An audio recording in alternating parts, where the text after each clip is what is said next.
be praying for the person, kung sino yung ililid ng Panginoon sa inyo, the Lord will use you to tell your partner to bring us to that person.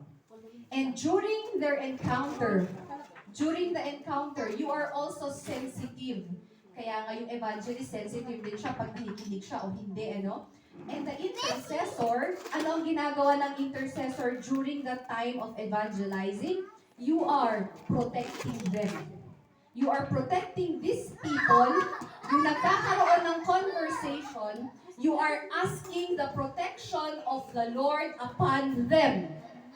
Because, pwede na nalilito or may pinapasok na ibang isip ang kaaway dun sa ine-evangelize nyo. Paano pag walang intercessor at you're just talking, di ba? You are weak kapag mag-isa mo lang. That's why you are two, because you are strong together in the work of the Holy Spirit. Alright? Intercessor, during that time, you are asking the Lord to be upon the witness and the sinasharean nyo ng gospel. Okay? Protect them. Guide them. Let your Holy Spirit work within this person, Lord God. Ikaw lang. All you have to do is pray. Okay? All you have to do is call upon the Lord, and the Lord will do His work upon the evangelist and the person that you are sharing. I tell you, the Lord is alive. He is alive. He knows your heart. Alam niya ang puso natin to evangelize.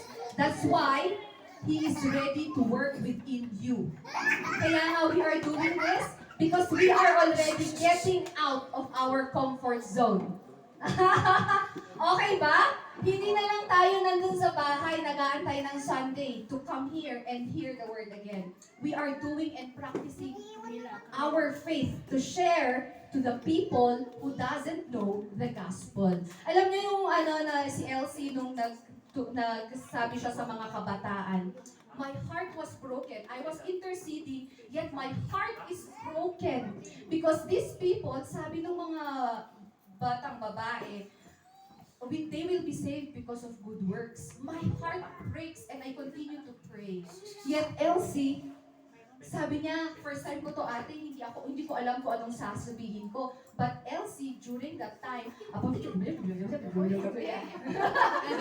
she caught the attention of these people. She knows because it is not her who is working, but it was the Spirit of God. The power of, sabi ko, shucks, kinikilabutan ako when they accepted Jesus Christ as their person. I believe the work is not us Because when they go home doon sa mountain province, I know the Lord will continue to water them, bring them to churches, continue to have the conscience of the Holy Spirit to bring them into the Church of God. No?